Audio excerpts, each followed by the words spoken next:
to be here today on behalf of AquaGreen. We also have a stand outside, so this presentation is very short. If you have interest in more dialogue, you can always meet me or my colleague outside at the stand. So it's quite fantastic to hear the presentation from Copenhagen University. There's actually also a link back to the presentation from Gerard this morning. I'm going to talk about biosolids biochar for PFAS and pharmaceuticals elimination. But as we just heard, iron is good for remediation of ethylenes, and in the biosolids biochar we actually also have 5 to 12% iron-3 source. So I think we have a lot of opportunities for looking into more magic we can do with sludge biochar. Who would have imagined that 2 years ago? So basically today in the world of wastewater treatment, eliminating micropollutants from wastewater is becoming mandatory with the new Urban Wastewater Treatment Directive. And, So the feasible way to do that today is to solve the pollutants with activated carbon. But naturally, a natural question is, can we do that with biosolids biochar in a more circular and cheaper way? Today, the activated carbon has a cost of around €3 per kilogram, and for a wastewater treatment plant in Europe, that will add a cost of €5 to €8 per person annually to a wastewater treatment plant. So a city in the size of Copenhagen with 1 million inhabitants, they will have to pay €5 to €8 million every year to treat their wastewater for pharmaceuticals and other pollutants. Together with Aarhus University and with Hillerød and other utility companies, we were part of a project that evaluated, could we use biosolids biochar, how would it compare with activated carbon? In the test there was also a wood-based biochar, but today I will focus on the results based on biosolids biochar and comparing that to the activated carbon. We did trials, column trials with more than 1 year, filtering the wastewater from Hillerød wastewater treatment plant. So looking at long-term effects, filtering around 2,000 bed volumes in 1 year time. When we look at the wastewater, we see around 30 pharmaceuticals detected in the wastewater, and 6 of these were problematic in the sense that they were detected at concentrations above the PNEC value, the predicted no effect level concentration.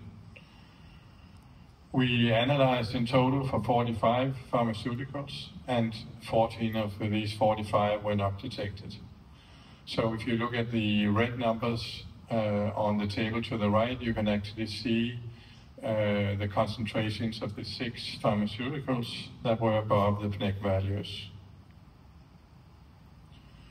Here we then compared biosolids biochar and activated carbon in how they could absorb and reduce these 6 critical pharmaceuticals to below the PNEC value. And as you can see from the graph, they are all captured by both the biosolids biochar and the activated carbon.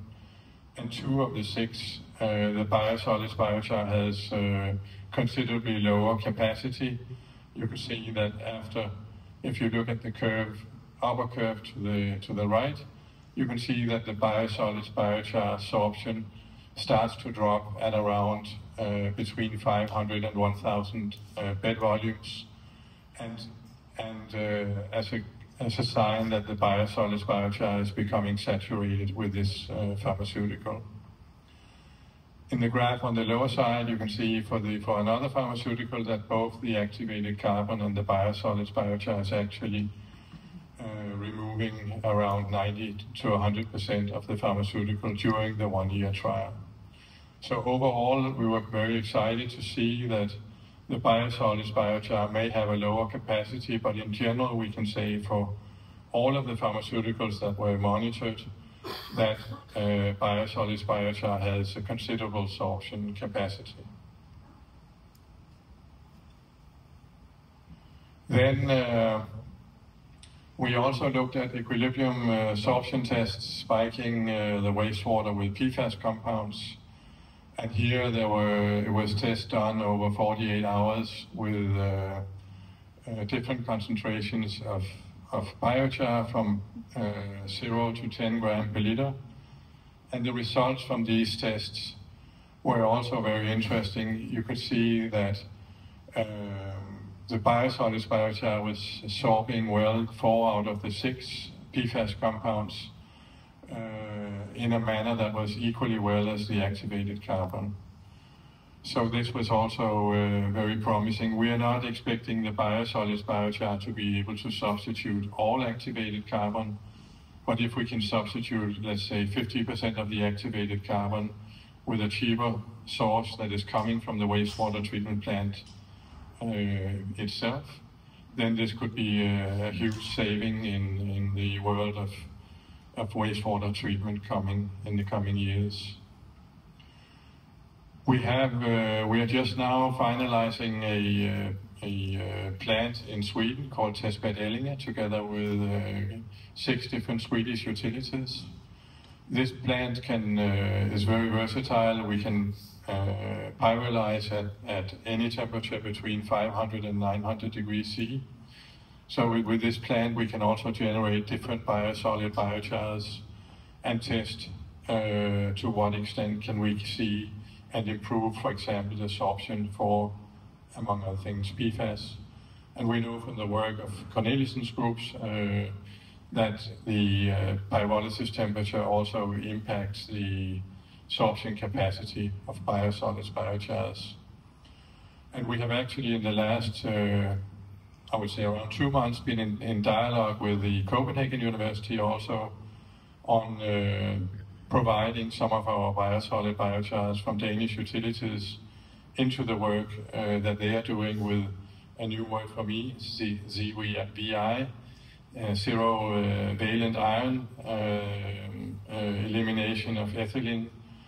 And here it is obvious that biosolids biochar could be a very natural source for this, because the wastewater treatment companies are using iron chloride typically for precipitating phosphorus, and for that reason we have high amounts of iron 3 present in the biosolids biochar. So I think we have, even within the presenters here, we have a very interesting circular opportunities between academia and business here.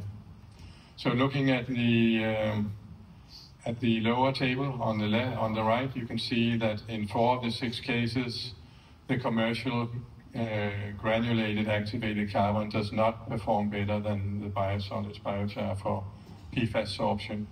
So we were very, very interested in these results. So as a conclusion, and I'll give you some more time, Christian. As a conclusion, the circular use of biosolids biochar, we believe it looks very promising for the coming requirements for quaternary wastewater treatment. We can see the sorption is excellent for across a wide range of pharmaceuticals and for many of the most common PFAS compounds, of the longer chain PFAS compounds we find in biosolids and in wastewater. And also having a pyrolysis plant on site at a wastewater treatment plant will allow the utilities to recycle the spent biochar. Let's say you use it for sorption in the wastewater.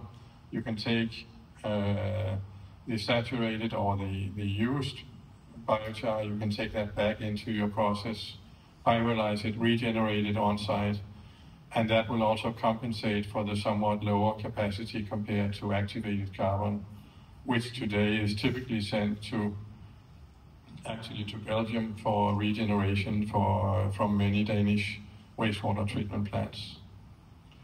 If we look at the value of activated carbon being in the range of €3 per kilogram, it is not unreasonable to see that the biosolids biochar could have a value for the utility higher than €1 per kilogram because of substituting the use of activated carbon. So we believe this is of huge interest for the industry to look further into. And we look very much forward to working together with universities like NGI in Norway, like Copenhagen University, and together with Testbed Elling in Sweden, we have an excellent opportunity of understanding this better, and I hope we can come back and show you new results in next year's summit. Thank you very much.